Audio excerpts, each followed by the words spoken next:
Ladies and gentlemen, welcome back to the Get It podcast, where we get it every day. Our mission here is to get young people involved in the political process like they've never been involved before. And today we come to you live from Jokesters 22 to bring you our first ever live audience-based show. We're going to start this off by letting you know who the hosts are. My name is Roy, and these are your co-hosts. Let's start with... Hi everyone, I'm Bianca Rosales. I'm an educator. I'm also a community organizer for SA Rice. Shout out SA Rice. And I am really happy to be here. So welcome everyone. Hi everyone, I am Chad Hankins. I'm a writer for Citizen Roots Press and a general political junkie overall. Hello, I'm Ryan Thompson. I work in marketing and I just love all things nonprofit. So that's fine. There you go. And my name is Roy, and I will be talking about a lot of stuff today. So this is going to be our first ever live podcast. We've never done this before. Every other time we did it, it was in the equivalent of like a closet, you know, and it was just us. So it's very comfortable. So I appreciate you guys coming out. Thank you so So thank you guys so much. We appreciate you. First and foremost, let me tell you what some of the goals are of the Get It podcast. First, it's going to be to encourage people to get out and vote, even though they're non-voters. That's our big thing. We're not talking to folks who are always going out there. We're not trying to persuade people who are already voting to keep going out and voting. We're trying to talk to the folks that nobody else is talking to, the ones that everyone's given up on and they don't even try for anymore. We're trying to figure out how can we get them back engaged in the game. And part of the way we think we can do that is by talking about public policy and voting, to help people understand how there's a lot of power behind their one little vote. Now, before we go any further, I want to make sure that we encourage everybody here to subscribe to our podcast and on our social media. So if you got Instagram, it's at get_Texas. And then if you have Facebook, it's Get Texas also. So you guys can find us there. Also, I know that we've said this plenty of times throughout the night, but if you haven't registered to vote, you can register to vote back there with Move Texas. They can do it in like less than 60 seconds. These ladies are fantastic. Trust me, you just want to get registered to vote, you can do it fast right there. Okay. They're the ones in the bright yellow. Yes, you cannot miss it. Right. All right. So before we go any further, I think it would be helpful if instead of all of us talking, we talk to you guys. Yep. And actually, Ryan, why don't you take up? Yeah. Okay, so show of hands, how many people here are non-voters? Handsome. Not to call you out or, yeah, so what are the reasons why you would say that you wouldn't vote? I'll come to you with the microphone, actually. The main reason that I don't vote is because I feel that my vote doesn't count. The reason that I feel that my vote doesn't count is because we have an electoral college, which I feel that all the rich white people in America are the ones that make the decisions on what America is and what America can be and what America will be. And so therefore, I'm not rich. I am white. However, it's not worth my time. Okay. Hey, so thanks for sharing, brother. Yes, thank you for sharing that. Let me follow something up there with Harry. That's all, yeah. Round for Harry, that beard itself demands applause. I know if you're listening, you can't see it, but it is tremendous. What if there were a politician in the primaries who was running on a platform of eliminating the electoral college? Would that do something for you? Individual saying that they are going to eliminate the electoral college, in my opinion, is a politician just trying to get the person like me's vote. Because they do not follow through. Mm-hmm. If you look at any politician that has ever ran for any office, they make hundreds of thousands of promises that, oh, I'm gonna reduce taxes, I'm gonna make social care my priority, I'm gonna make this my priority. They never do. They always sit there and they make empty promises. And so no, that would not change my opinion at all, because there has been no follow through in the last, well, as long as I've been alive. Has any candidate ever made you want to vote? The only candidate that has ever made me want to vote was Amy Klobuchar in Minnesota. Wow. And she ran on the premise of making gay rights her platform, and she wanted to make equal rights for equal Americans, and she didn't follow through with it. She didn't do anything to continue her policy, quote unquote policy, and no, I don't feel there's any need for it. So if you had a candidate who could turn in those receipts, who could show you, I said these things and I voted for these things, would that make any difference? Or is it just a general distrust? I know they're rare, for the record. Well, for the record, in order for me to sit there and feel and understand that they are actually voting the way that they should and the way that they promise, they would have to already be elected into office, and I will not have elected them into office to begin with. Therefore, it really doesn't matter. Brother, thank you so much. We appreciate you. Thank you. No, really, thank you for sharing.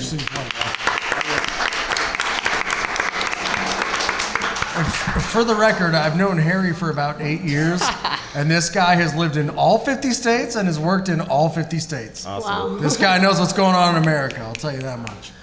I'm kind of America, don't get me wrong. I'm kind of interested. I know we asked earlier how many of you are registered to vote and how many have voted. But I'm interested in how many of you have voted in your local elections, not just presidential. Okay. Yeah, I appreciate that. I'm curious about that because I know like many people are registered and they know to vote certain times, like the presidential election, everyone knows about that. Would either one of you care to share why you haven't voted local yet? If you do it, you get a free gift. Ooh. I knew I'd get somebody with that. Well, If you can come to the...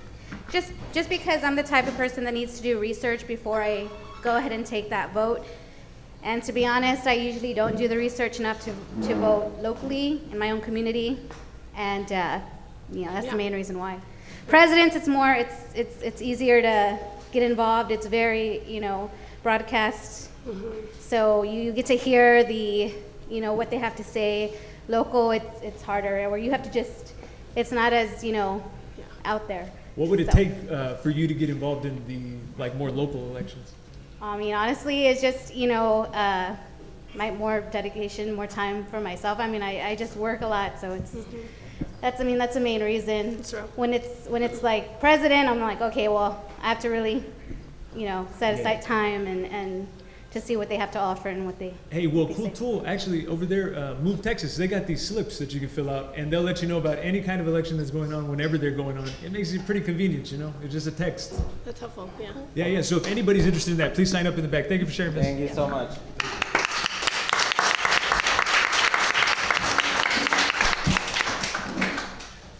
Wow, that's pretty cool. What do you guys think about that? I mean, you've heard somebody who doesn't vote for his reasons, and Harry, thank you so much again for sharing. And then you heard the young lady, and she doesn't vote in the local elections.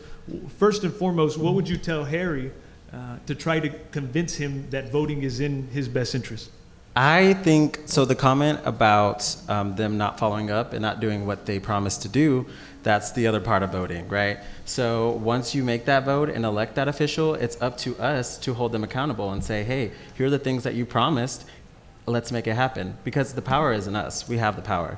So the biggest thing is to follow that up, so don't just make your vote and do away with it and then go complain like, oh, this president or this elected official is not doing what I asked them to do. Well, make a difference. Make sure that they know that they're not doing what they're supposed to do. So Ryan makes a good point, and I think to piggyback off of that, something that comes to mind for me is that most people, how they feel like their one vote isn't going to matter, or I voted for this person and then they didn't follow through. But politicians and people who are running for office, you're right, they might not listen to just you, right? But they will listen to an organized group of people, right? And if you have numbers, you have power, right? But if we're individually walking around the world, not motivated to vote because the times that you have voted, the politicians fell through, or you just feel like your vote doesn't matter, then you're right, as an individual, that could be the case, but it doesn't have to be that way. Exactly. And I think that that we have to make a more active effort of really like coming together collectively and organizing people. Like that's what it's about, is like coming together as a community and making sure that we have that power so that we cannot be ignored. Well, and the thing about that, there's two things that we forget as Americans. Our government works for us, not the other way around. There's not this undue deference. They work for us. And then look what's happening right now in Puerto Rico.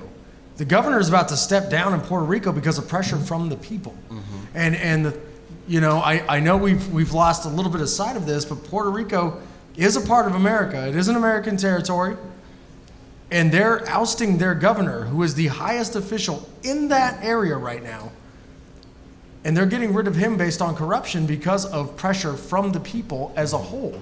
And I think that we need to go back to that and remember that it's not that we owe undue deference to the people who are elected. It's up to us to hold them accountable as a group and to make sure that they follow through with the things that they said and the things that we put them in office to do. Okay, so what I would say too is, like, if you think that your vote or your individual voice doesn't matter, that is such BS, because politicians for the most part are kind of a little bit like cowardly, you know? And all it takes is one person to push back, just one person, and they'll change their entire platform. They will totally capitulate. That's just what they do almost every single time. So don't think that your one thing doesn't matter. It really can. Oh, and also, you don't even have, like, organizing is fantastic, but even if you didn't, even if all you did was put your little coin in the bucket, and somebody else did the same thing, and somebody else did the same thing, you don't even have to talk to nobody else. You can just do it yourself. Yeah, and we kind of talked about this last week. A lot of people say the whole "my one vote doesn't matter," and this is democracy, so your one vote is not supposed to decide the entire election. So I'm sorry to tell you, your one vote will not decide that. However, if there's one person that believes that, and then there's 5,000 people that also believe that, and 10,000 people, those are 10,000 people that are unempowered to vote. So together, of course, 10,000 votes matter, but your one vote will not decide the election, and it should not. And to quote somebody from the deep dive recording, which we'll get into later, but Roy and I did a deep dive bar at this very bar, and one of my favorite quotes, possibly of all time, was from someone we spoke to who said, "Well, yeah, it's your vote plus another vote plus another vote, and that's how math works." True. Exactly. And I think that rings true, throughout the entire landscape of voting. Hey, and you know what? Once we get people into the process, we've been kind of figuring, based on the conversations we've been having with people, that issues are going to be the next step. That issues will engage people and keep them in the process, because if you give a shit about something, you'll work towards it, So to that point, I wanted us, each of us up here to talk about an issue that matters to us, and then I thought maybe from there we could engage some folks. Bianca, you got anything? Yeah, so honestly, something that's been really weighing heavy on me, and I think for a while now, and for many people in our community, is immigration. I'm sure many of you know, but just to give context in case you don't, Trump has pushed forward raids across the country in major cities like Los Angeles and New York and Houston. And San Antonio being the 7th largest city in the country, somehow, some way, we've been able to bypass that, right? So we're not a part of it this time, right? And so I was reading an article the other day. I think it was like the San Antonio Express News, and it was featuring an undocumented woman who bravely enough decided to come forward and be interviewed about how she's feeling about everything that's happening. And one of the things that she said is like, yeah, she knows it's not in San Antonio, but she is scared. She is fearing for her life, and she's been in this country for 24 years, but she's terrified that she could be next. Someone who's lived here this long, who's raised a family here, who's given everything to this country, and unfortunately, due to circumstances, really being targeted, because that's what's happening. Undocumented immigrant community is being targeted. It breaks my heart seeing what's happening to our communities and how people are literally fearing for what the future holds for them. What do you guys think about that? The U.S. citizens who are now being detained. Exactly. I think that we got a lot of underreporting on this issue. One of them is a U.S. citizen who was born in Dallas, Texas, who, despite media coverage, is still locked up in one of these detention centers after over 3 weeks. No phone calls. He had his ID. His mother was trying to bring his birth certificate and everything. to the border to show them like, hey, this is my son. He was born here. He's a U.S. citizen. So this idea that, yeah, it's horrendous going after the immigrant communities that we are, but now we're locking up citizens under the same draconian bullshit. Am I allowed to say bullshit? You said it. Bullshit. I did say it, right? I already said it. The same draconian bullshit that's been going on for the last 3 years. And now we have U.S. citizens who are being imprisoned for nothing. And I think that that's something that, not that that gives it more gravity, but I think that shows us where the bounds are. So when people sit here and they equivocate and they say, oh, it's not about race, it's not about race, it's not about race. Okay, well, my last name is Hankins. I'm not going to a picking your detention. ass up. Yeah, nobody's picking me up. No. I'm not going to a detention facility. And I'm also a U.S. citizen, just like the guy locked up at the border for the last 3 fucking weeks. Yeah. I think the reality, what it shows, is that nobody is safe. And we need to stop walking around thinking, oh, while I care and that's sad, it doesn't impact me. When one day it could and it would, and who's going to be there to support you, right? And so it's just like this individualistic mindset. But I also think that it has to do with, like, we're so desensitized because of everything we're seeing. I think one of the things we need to do is to pay attention, all right? So basically, America has a history of telling groups of people, hey, we're better than you, right? So this is the flex of muscles. Let's look at the Japanese internment camps. Let's look at slavery. Let's look at Jim Crow. It's all about making this one group feel like you are not like us. You're not as strong as us. You don't have the power that we have. And we are flexing our muscles and showing you the power. And that is systemic. It's happened time and time again, and I see history repeating itself. Yeah, no, I mean, you see it in the concentration camps, the family detention centers, but really that's what they are, the concentration camps. Like, you see, like, they're literally sleeping on floors. They're sleeping with small blankets. They're barely being fed the way that they should be. They're being treated like animals. What really comes to mind for me is, like, when did we lose our humanity? Because that's what it is, and we forget, and it sounds like such a basic thing to say, oh, they're humans, like, duh, we know that. But do we really? Are we really thinking about that? These are actual humans? Because I think that's where we're falling short of as a country. Man, it's so easy, like you said earlier, though, to just see it as like a novella playing out on the screen. Right. It's hard. We actually, here at GET, we went over to an immigration art show at the Centro de Artes, and this lady took pictures of a bunch of little kids that got separated, and god damn it, wouldn't you know it, all of them look like me or my cousins or my sister. And I was like, oh shit, this is us. This is happening to us. You got to get in the game, Yeah. Listen, I know that we talk about immigration a whole lot more, but we got to keep things moving. So Chad, what things do you want to talk about today? Well, I'm looking to talk about money in politics, and that's something that I can even call back to this very situation because it plays into every element of our lives. So right now, you have Geo Group, who is formerly the Correction Corporation of America, who is getting $750 a day per person they incarcerate. So whenever someone says, hey, would you, okay, you want to open up the borders? Would you move into your house? For $750 a fucking day, you bet your ass I would. Shit, give me 5. You should give me 5, bro. I'll negotiate. I'm negotiable on this. But you have something, Citizens United is a law that came through that I don't know as many people are aware of as should be. And that's basically legalized bribery. So when you have a group like Geo Group, who had to rebrand their entire organization because people realized how fucking corrupt they were when they were running private prisons, is now running our detention centers, and you have them pouring money in by the millions to put who they want in power, it makes a difference. And that's why it's so important when you have all these candidates running on the kind of small donor platform. There's a reason for that. And the reason for that is that they want to disassociate themselves with that big corporate money. Because until you get rid of that, we're not changing shit. Yep. We really cannot change a damn thing until we get billions of dollars eviscerated from public policy. I hate to go against what you're saying. Hey, I'm about to tag team with you, brother. Feel I know free there's to. a lot of, so we say the money game. Honestly, what I say is let's play the game back. So you want to run me, I'll run you. So let's talk about Oh, now I'm excited. big Keep it groups, going. right? So like, we'll give Black Lives Matter, for instance, right? We go out, protest, all that stuff, nothing happens. What you need to do is go lobby for an elected official. You need to go find a big business to back you, and then you guys come and you run that shit. That's how you do it, right? So if they want to play the game, we have to play the game back. There's no way we're going to get rid of billions of dollars in politics. It's just not going to happen.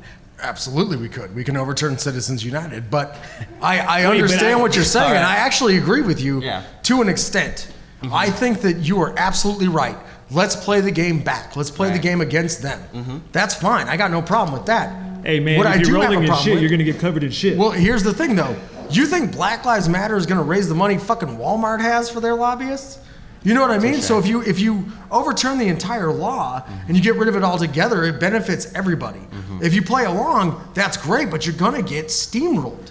These companies have more money than you can imagine or fathom, and that's in their expendable accounts. That's in the throwaway money. Like, okay, yeah, we'll spend $5 million on lobbyists. What is $5 million? Okay, yeah, that's 5% off my bonus this year. You know what I mean? Like, we're not talking about the same degrees of money that you're going to get from independent organizations. But to push back, though, okay, so I get money in politics matters, for sure. But, I don't know, man. You remember Jeb Bush?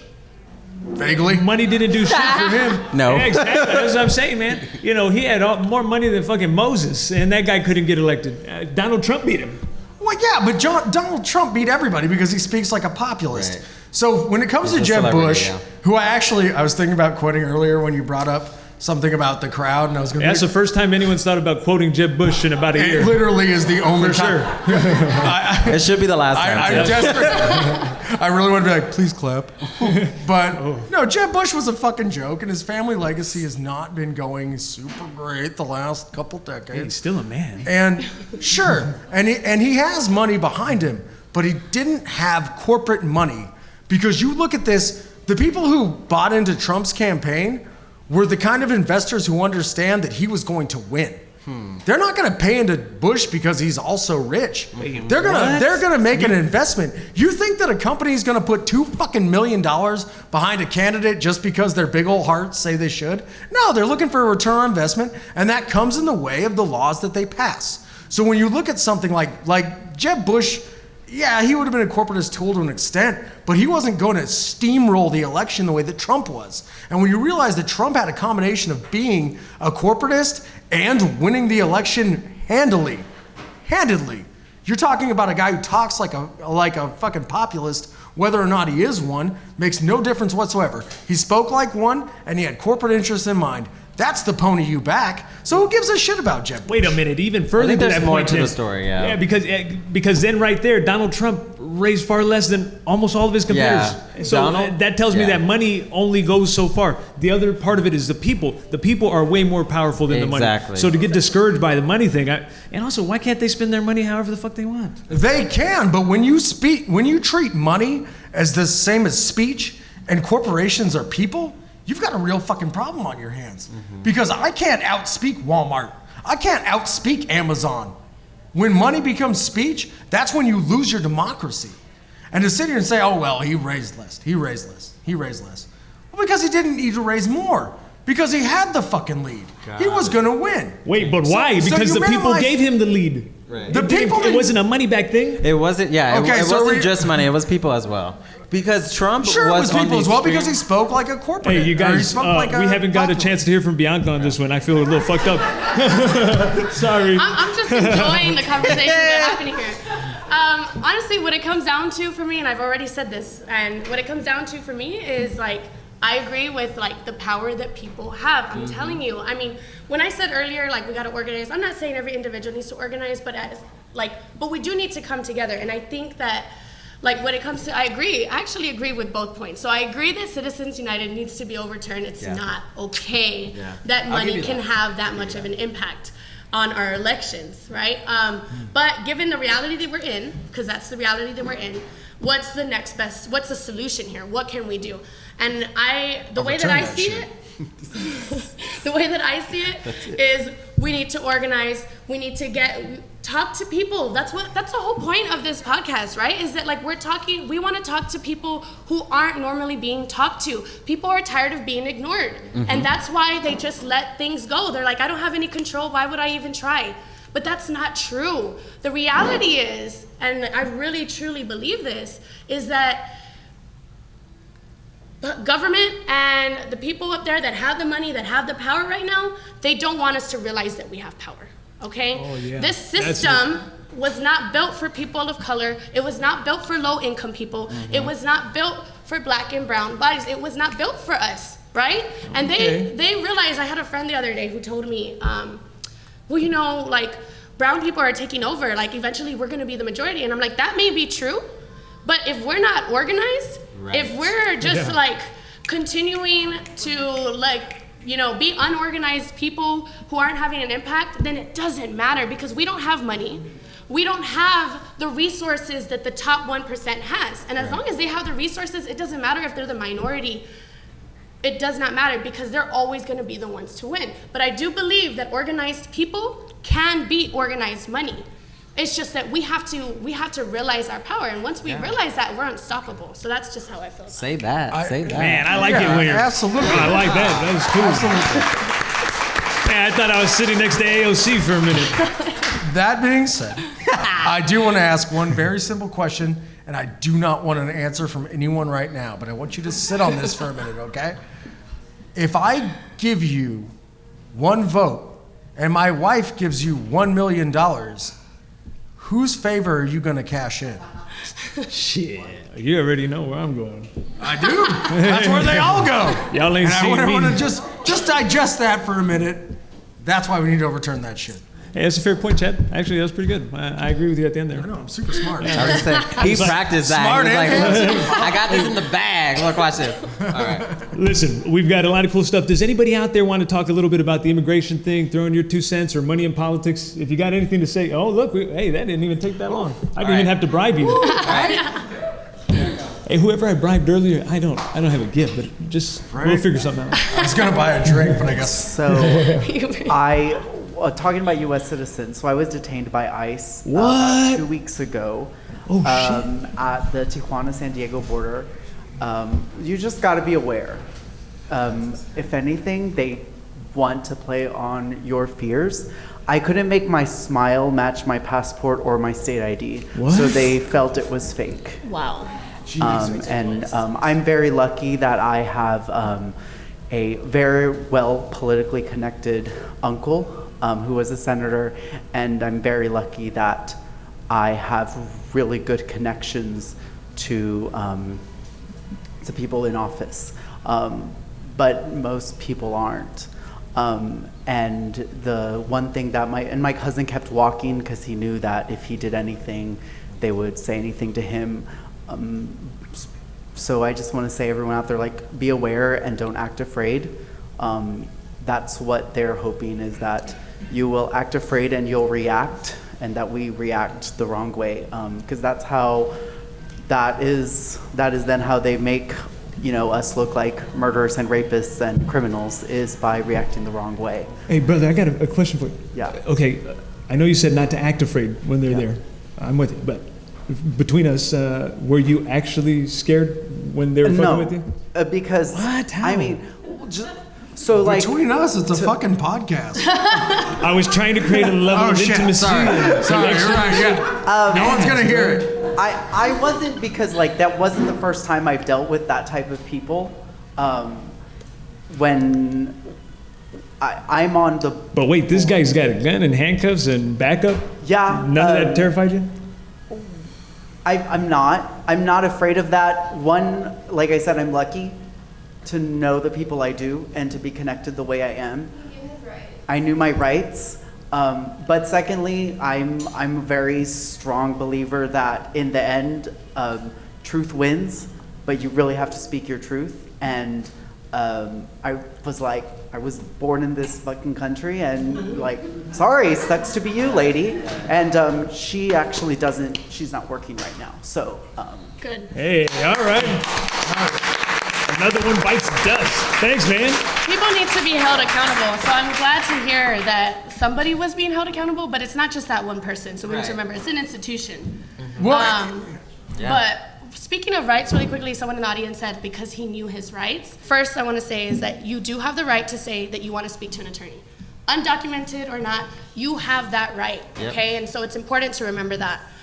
You have the right to remain silent. They will bombard you with questions, and they will make you feel like you have to answer because you're not a citizen, and they will make you feel this small. And if you can't see me, but my fingers are really but really, like, that's what they're going to intimidate you. So just remember, though, you don't have to say anything. Doesn't matter if you're a citizen or not. You don't have to. You have the right against unlawful searches by ICE agents. They might tell you, oh, you're an immigrant, you don't have any rights in this country. No, you do have rights in this country. And don't let anyone tell you otherwise. So they don't have the right to search you. You need to make sure that, like, you stand up for yourself, and more, you don't even have to open the door. And you don't have to sign any documents. Just for those of you who are listening, and for those of you who are citizens, like, you have friends that are dealing with this, that are fearing. Support them in this way, letting them know what's going on and letting them know what their rights are in case they don't already know. You know what? One time I saw on that Shark Week on the Discovery Channel that if you punch a shark in the nose, that it'll stop. You'll be able to stun it and whatnot. And that's useless. This is actually good information. If we could share that with people, that's not true. That's not true for sharks. Oh man, very important. Everyone understands that's not true for sharks. but well, you don't know that. Have you punched him in the face yet? Well, there's science to consider, Roy. We'll talk about science later. I was like, don't do it, Chad. One of the things, though, also to understand is that an administrative warrant is about worth as much as my fucking notes. Again, I apologize to the bar staff for stealing your pen, but it means nothing. So if they bring in an administrative warrant that is not signed by a judge, they can't come into your home, they can't search your car, they can't do shit. Right. Yeah. Hey. I think it's an important thing to understand because they'll call it a warrant, but if it's an administrative warrant, get the fuck on, guy. Now, is anybody out there want to talk about money in politics? Any comments out there? Anything. Money in politics. Nada? No takers? All right, very good. Oh, wait a minute. Hold up. Yeah, wait a what's minute. up? Yay! Say not nobody. Get in my workout. Come on up, brother. We get to show off those pants, Ryan, every time you get up. You guys are slick as shit. So to your, to both your guys' points, where you guys were talking about money versus politics and like what it's needed. So I've actually, so I'm a doctor. Hey, look at that. Yeah. Good for you, brother. And so I've actually went to the Texas legislature before and actually did some advocacy work there. And to Bianca's point as well is that I would actually agree with both of you, but like you need to be able to play the game, but also have organized money behind you, because then you can make the point of, so to the point that you brought up of the one vote versus the $1 million. If I tell you that one vote is going to be worth $5 million later down the road, I'm going to take that one vote. And so I know when I've went and I've advocated, like having people who know what they're talking about going forward, and then talking to people who, I mean, let's be honest, people in the legislature, they're just normal people as well, and they can't read through everything. And so if you have knowledge about it and you're organized and you know what's going on, you can say, hey, this is actually what matters to the people that it's affecting. Yeah. So that's just on to you guys. Man.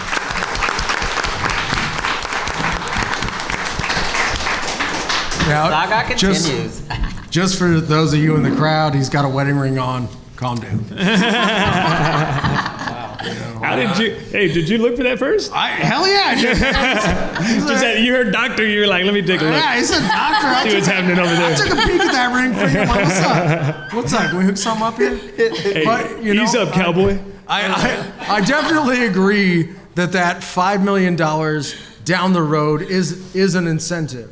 But I don't think that $5 million later has quite the impact of $1 million now. Wait, but that's my major point is that, that this vote later on when you do what I asked, I'll give you $5 million. Well, promises don't mean what they used to. You know what I mean? And so it's like if you give that million ahead of time into the campaign, and plus you're going to bring that voter block, plus you got your patience, plus you got you're like, oh, I'm a fucking handsome doctor in San Antonio. I'm just some fat little scumbag, and I can get you a couple votes. Hey, don't say that. You're so You got a lot sweet, going for you, bro. brother. It's getting dark. I know. I've been eating broccoli. Lately. Like it makes a difference. All But right. I think that million now means more than the 5 million later. I think you made some great points, but that's my personal opinion. Well, Over here we have someone. okay. All right, here we go. Here we go. There goes Hey, Ryan. Go for round of applause for Ryan. Look at him. Hey, working that mic and looking good doing it. Well, I think like maybe to both of your points, you have to play the game to break the game. And I think, but you have to keep that in mind as you're doing it. And I think people like start off being politicians that want to do good in the world, and then they're sucked into this vacuum of awfulness, and they lose their way. So I think that if we are going to try to disrupt and get Citizens United overturned, we have to elect people that are committed to doing that, and we have to be consistently lobbying with them. But we probably will have to spend a lot of money to make the big money go away. But once that feels easy, it becomes easy to become like, yeah, like maybe Citizens United isn't that bad. Look how much I'm getting done with all these donations, and then it's a disaster later on.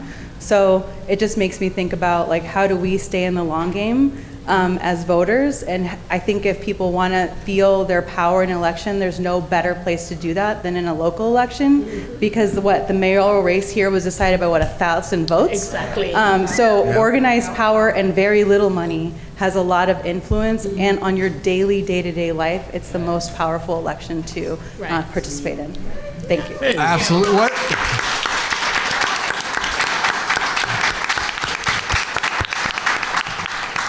What was your name? Tiffany? Thank you, Tiffany. Great point. Man, everyone here's so smart. I know, right? It's cool. God, you should. I'm going to trade you seats.